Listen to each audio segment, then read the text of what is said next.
Hi అండి, అందరికీ నమస్కారం. నా పేరు విజయశ్రీ అండి. నేను కొత్తగా యూట్యూబ్ ఛానల్ స్టార్ట్ చేశాను. ఇది నా ఫస్ట్ వీడియో అండి. నా ఛానల్ నేమ్ విజయశ్రీ క్రియేట్స్. ఈ ఛానల్లో మీకు బ్లౌజెస్, డ్రెస్సెస్, చిన్నపిల్లల ఫ్రాక్స్, లెహెంగాస్, కుర్తాస్, పైజామాస్ ఎట్లా డిజైన్ చేయాలి, స్టిచ్ చేయాలి అనేది కూడా నేను మీకు తెలియజేస్తానండి. బడ్జెట్ ఫ్రెండ్లీ అంటే లో బడ్జెట్లో మనం డ్రెస్ని ఎట్లా డిజైన్ చేయొచ్చు అనేది నేను వివరిస్తానండి.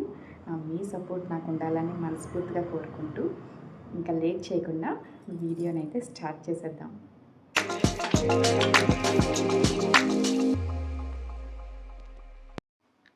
హాయ్ అండి, ఇది వచ్చేసి శారీ అండి. శారీని నేను హాఫ్ శారీగా కన్వర్ట్ చేద్దాం అనుకుంటున్నా. ఈ వీడియోలో మీకు ఎట్లా చేస్తాననేది చూపిస్తానండి. ఈ పళ్ళు పార్ట్ వచ్చేసి వెర్టికల్ లైన్స్ ఇచ్చారు. నేను దాన్ని అయితే యూజ్ చేయదలుచుకోలేదు. కుచ్చులు గ్రీన్ కలర్ ఇచ్చారండి. అదే కలర్ నేను ఓని తీసుకున్నాను. ఓని అంటే స్పేస్ సిల్క్ క్లాత్ తీసుకున్నానండి. ఆల్ ఓవర్ శారీ వచ్చేసి చెక్స్ వచ్చింది. ఇది వచ్చేసి ఓని క్లాత్ కింద చేద్దామని తీసుకున్నానండి. స్పేస్ సిల్క్ చాలా సాఫ్ట్ ఉంది, చూడడానికి షైనింగ్ ఉంది. మనం వేసుకున్నా కూడా చాలా కంఫర్ట్ ఉంటుందండి. సేమ్ కుచ్చుల కలర్ ఏదైతే ఉందో అదే తీసుకున్నాను. సేమ్ అండి, చాలా బాగుంది చూడడానికి మాత్రం. దీన్ని నేను చుట్టూ బార్డర్ అటాచ్ చేద్దాం అనుకుంటున్నానండి. ఈ శారీకి బార్డర్ ఏదైతే వచ్చిందో పై పార్ట్లో బార్డర్ని మొత్తం అంతా కట్ చేసేసి దీనికి అటాచ్ చేస్తానండి. కట్ మొత్తం తీసేసాను, అంచు మొత్తం తీసేసి ఈ క్లాత్కి సైడ్స్ ఇట్లా ఫోల్డ్ చేసేసి స్టిక్ చేస్తానండి. చూసారా, మొత్తం ఎక్స్ట్రా క్లాత్ అంతా లోపలికి ఫోల్డ్ చేసేసాను. బార్డర్ ఒకటే హైలైట్ అయ్యేలాగా స్టిక్ చేస్తానండి. స్టిచ్చింగ్ కూడా చాలా ఫినిషింగ్ నీట్గా వచ్చింది. ఇది వచ్చేసి పై బార్డర్ మొత్తం సరిపోలేదండి. నేను రిమైనింగ్ అంతా బార్డర్ తీసుకొని 2 పార్ట్స్ కింద డివైడ్ చేశాను. 1 సైడ్ ఏమో పెద్ద బార్డర్ వేసాను, రిమైనింగ్ 3 సైడ్స్ కూడా చిన్న బార్డర్ అటాచ్ చేశానండి. చాలా బాగుంది చూడడానికి అయితే. స్టిచ్చింగ్ కూడా చాలా బాగా వచ్చింది కదా. 3 సైడ్స్ కూడా చిన్న బార్డర్ ఇచ్చాను. ఓన్లీ 1 సైడే పెద్ద బార్డర్ ఇచ్చాను. లెహంగాకి వచ్చి నేను 3 మీటర్స్ తీసుకున్నానండి, 3.5 నియర్లీ. కొంచెం చిన్న ఫ్రిల్స్ పెట్టేసి పైన డిబ్బీ కింద ఇట్లా తీసుకున్నాను. అది ఓకే. లెహంగా వచ్చేసి ఇట్లా అండి, మొత్తం బెల్ట్ వేసాను పైన. లెహంగాకి చిన్న చిన్న ఫ్రిల్స్ పెట్టానండి, చాలా చిన్న చిన్న ఫ్రిల్స్. పైన ఇట్లాగా డిబ్బీ కింద వేసేసాను. ఇంకా లైనింగ్ అది ఏం వేయలేదు. లోపల ఇన్స్కర్ట్ వేసుకునేటట్టుగానే వదిలేసాను. చాలా బాగుంది. ఇట్లాగా థ్రెడ్స్ ఇచ్చేసాను సింపుల్గా, చాలా సింపుల్గా. ఓకే, ఓవరాల్గా అయితే ఇదండి. కింద వచ్చేసి లెహంగా. ఓకే, ఇది బ్లౌజ్ పార్ట్ అండి. లైనింగ్ అయితే కట్ చేసేసాను. కట్ చేసి క్లాత్ మీద ఇట్లా అడ్జస్ట్ చేశాను. 2 బార్డర్స్ ఇచ్చారు కదా కింద, నేను ఓన్లీ సింగిల్ బార్డర్ అయితే తీసుకొని హ్యాండ్స్కి వేద్దాం అనుకుంటున్నాను. ఎక్స్ట్రా క్లాత్ వచ్చేసి కొంచెం అతుకులు పడతాయండి, లైనింగ్ కొంచెం తగ్గింది. దానికి సైడ్ ఆర్మ్ హోల్ దగ్గర చిన్న స్టిచ్ అయితే పడుతుంది. ఓవరాల్ బ్లౌజ్ కటింగ్ అయితే నేను మీకు మళ్ళీ సపరేట్గా వీడియో చేసి పెడతానండి. ఇది ఇక్కడ నేను బ్యాక్ సైడ్ డిజైన్ కోసం ఎట్లాగా డ్రా చేసుకున్నాను. ఇది ప్యాచ్ వర్క్ అండి. స్కాలప్ డిజైన్ వస్తుంది కదా, ఇప్పుడు ట్రెండింగ్లో ఉంది. ఆ స్కాలప్ డిజైన్ని నేను హ్యాండ్స్ దగ్గర డౌన్లో ఇట్లాగా రివర్స్లో వేద్దామన్నట్టుగా కట్ చేసి దాన్ని తయారు చేసుకున్నాను. ఇట్లాగా పైకి పెట్టేసి రిమైనింగ్ క్లాత్ ఫోల్డ్ చేసేటట్టు మొత్తం అంతా. చాలా కర్వ్స్ కూడా చాలా నీట్గా వచ్చాయండి. సో దాన్ని తీసుకొచ్చి అటాచ్ చేస్తాను. బ్లౌజ్ హ్యాండ్ ఏదైతే ఉందో ఆల్రెడీ నేను స్టిచ్ చేసుకున్నాను, దానికి జస్ట్ అటాచ్ చేస్తానండి ప్యాచ్ వర్క్ లాగా. కింద అంచు దగ్గర చిన్నగా వదిలేసాను, పైపింగ్ చేయకుండా. ఇంకా దానికి అటాచ్ చేస్తాను. బ్యాక్ సైడ్ చూసారా ఎంత నీట్గా వచ్చిందో వర్క్, చాలా నీట్గా వచ్చింది. హ్యాండ్ కూడా చాలా బాగా వచ్చిందండి. బోత్ హ్యాండ్స్ కూడా అటాచ్ చేస్తాను ఇట్లాగా ప్యాచ్ వర్క్ కింద. చాలా నీట్‌గా వచ్చిందండి. హ్యాండ్ వచ్చి ఇట్లా ఉంది. సేమ్ అలాగే నేను ఫ్రంట్ నెక్ కూడా డిజైన్ చేశాను ప్యాచ్ వర్క్. ఓకే. తీసుకొచ్చి దీనికి అటాచ్ చేస్తాను. లైనింగ్, మెయిన్ ఫ్యాబ్రిక్ ఇట్లా సీ గ్రీన్ 2 కలిపి దీనికి మెయిన్ ఫ్యాబ్రిక్‌కి అటాచ్ చేశాను. అటాచ్ చేసిన తర్వాత నేను బోట్ నెక్ అయితే కట్ చేశానండి. దాన్ని కుట్టి వేసేసి కట్ చేసేసాను. అలాగైతే మనకి ఫిట్‌గా కదలకుండా ఉంటది. అది మనకి స్టిచ్చింగ్ కూడా నీట్‌గా వస్తది. సో, బ్యాక్ సైడ్ వచ్చేసి ఇట్లాగా ప్యాచ్ వర్క్ అటు ఇటు ఉక్సులు పట్టి, తాళ్ళు పట్టి సైడ్ కూడా నేను వేసానండి. ఫినిషింగ్ చాలా నీట్‌గా వచ్చింది. ఇది ఉక్సులు పట్టి అండి. ఇది తాళ్ళు పట్టి, కాజా పట్టి.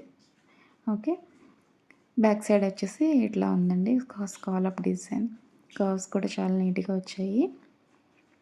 దీని ఉక్సులు పట్టి ఏదైతే ఉన్నదో నేను ఇక్కడ బటన్స్ తీసుకున్నాను. మెయిన్ ఫ్యాబ్రిక్ కలర్ చూస్ చేసుకొని ఫైనల్ అవుట్‌పుట్ ఎలా ఉందో చూసేద్దాం. ఫైనల్లీ బ్లౌజ్ అయితే రెడీ అయిపోయిందండి. చూడండి కలర్ కాంబినేషన్ అయితే చాలా బాగుంది. ఫ్రంట్ నెక్ డిజైన్ ఇట్లాగా బోట్ నెక్ పెట్టానండి. బోట్ నెక్కి ఇప్పుడు స్కాలప్ డిజైన్ వస్తుంది కదా, అది ఇట్లా ఫ్రంట్కి వస్తుంది. నేను ఉల్టా వేసి ఇట్లా ప్యాచ్ వర్క్ కింద వేసాను. మీకు కనిపిస్తుంది కదా, దానికి మళ్ళీ ఫ్రంట్ వచ్చేసి చిన్న పైపింగ్ ఇచ్చానండి. Same purple colour. చాలా నీట్గా వచ్చింది. ఫినిషింగ్ అయితే మాత్రం సూపర్ ఉందండి. కలర్ కాంబినేషను చాలా బాగుంది.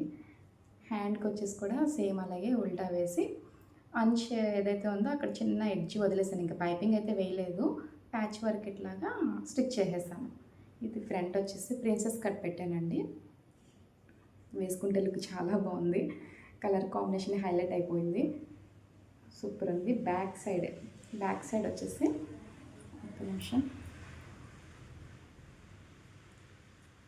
ఉక్సులు పట్టి ఒకసారి పెట్టేసిన తర్వాత చూపిస్తాను. చాలా కంఫర్ట్ ఉంది. వేసుకుంటే మాత్రం చాలా నీట్గా కూడా ఉంది. కంఫర్ట్ ఉంది. ఇదండి బ్యాక్ సైడ్ నెక్. ఇది కూడా ప్యాచ్ వర్క్ అడ్జస్ట్ చేస్తాను ఇట్లాగా. స్కాలప్ ఏదైతే పర్పుల్ క్లాత్ మనకి మెయిన్ ఫ్యాబ్రిక్ ఉందో దాన్ని నేను బటన్స్ తీసుకున్నానండి. బటన్స్ చూసారా ఎంత నీట్గా వచ్చాయో. జస్ట్ చిన్న స్టిచ్ అయితే వేశాను నేను షో బటన్స్ కింద. ఈ బటన్స్ వల్లే బ్లౌజ్ హైలైట్ అయిపోయిందండి. ఆ ప్యాచ్ వర్కే ఇదిని చాలా నీట్గా ఉంది. బ్యాక్ సైడ్ అయితే చూసారా, ఇది ఒకసారి ఓపెన్ చేసి చూపిస్తున్నా. బ్యాక్ ఓపెన్ ఇచ్చాను నేను. ప్రిన్సెస్ కట్ ఫ్రంట్ ఇట్లా బ్యాక్ ఓపెన్ అండి. ఈ ఉక్సిల్ పట్టి ఏదైతే ఉందో మనకి ఆ ఉక్సిల్ పట్టి దగ్గరే మనకి షో బటన్స్ అనేది చిన్న స్టిచ్ వేసానండి. జస్ట్ కలర్ చాలా నీట్గా కనిపిస్తుంది బ్యాక్ సైడ్ అయితే. సో ఈ సైడ్ ఏమో కాజా పట్టి అండి. మా సైడ్ అయితే ఇది వీటిని కాజాలు అంటారు. మీ సైడ్ ఏమంటారో నాకు కొంచెం కామెంట్ చేయండి. ఉక్సులు పట్టి కాజా పట్టి. ఓకే. ఓవరాల్ బ్లౌజ్ వచ్చేసి ఇదండి. ఫ్రంట్ నెక్ ఇది బోట్ నెక్కి ప్యాచ్ వర్క్ ఇట్లాగా చాలా బాగుంది. సో లోపల కూడా నేను చాలా నీట్ ఫినిషింగ్, అంటే మనకి క్లాత్ లోపల గుచ్చుకోకుండా ఓవరాల్గా ఓవర్లాక్ చేసేసాను. సో గుచ్చుకోదు. ఫ్యూచర్లో కూడా ఇటు నుంచి పోగులు అలా ఏమీ రాదు మీకు. చాలా నీట్గా కూడా ఉంటుంది. ఇలా ఉందండి బ్లౌజ్ మొత్తం. చాలా నీట్గా ఉంది. హ్యాండ్స్ వచ్చేసి చిన్న పఫ్ ఇచ్చాను. చాలా క్యూట్గా ఉంది పఫ్ పెడితే. ఇది ఓల్డ్ ట్రెండ్ అండి చెక్స్ అనేది. ఓల్డ్ మోడల్ అనమాట. సేమ్ మళ్ళీ ఇది ఇప్పుడే రిపీట్ అవుతుంది ట్రెండింగ్. ఈ కలర్కి ఈ కాంబినేషన్ చాలా బాగుంది. హాఫ్ శారీ కూడా నేను ఇదే తీసుకున్నాను కదా, మీకు ఆల్రెడీ వీడియో చూపించాను. ఈ కలర్ కాంబినేషన్ అనేది ఎంత బాగుందంటే వేసుకుంటే మాత్రం అదిరిపోయిందండి లుక్. ఇట్లా నేను కాలర్ నెక్ పెడదాం అనుకున్నా ఫస్ట్, అంటే ఓల్డ్ మోడల్ లాగా ఉంటుంది అన్నట్టు. సర్లే ఇలాగా కలర్ మ్యాచ్ చేద్దాము అన్నట్టు కూడా ప్యాచ్ వర్క్ చేశాను. ఇది వేసుకున్నా కూడా చాలా ట్రెడిషనల్గా ఉంది. చూసారా, నేను పిక్స్ అయితే యాడ్ చేస్తానండి, చూడండి. మీకు నచ్చుతుందని అనుకుంటున్నాను. నేనైతే ఫుల్లీ సాటిస్ఫైడ్. మీకు మరిన్ని వీడియోస్ నేను షేర్ చేస్తానండి. టోటల్ 1200 పడిందండి లో బడ్జెట్‌లో నాకు హాఫ్ సారీ. శారీ ప్రైస్ వచ్చేసి 1000 రూపీస్. స్పేస్ సిల్క్ క్లాత్ ఏదైతే ఉందో దుపట్టాకి 150 రూపీస్ పడిందండి 3 మీటర్స్. బ్లౌజ్ లైనింగ్ వచ్చేసి 50 రూపీస్ పడిందండి. ఓవరాల్ 1200 అయింది. పిక్స్ అయితే యాడ్ చేస్తున్నానండి చూడండి. లైక్, షేర్, కామెంట్, సబ్స్క్రైబ్ చేయడం మర్చిపోద్దండి. Thanks for watching this video.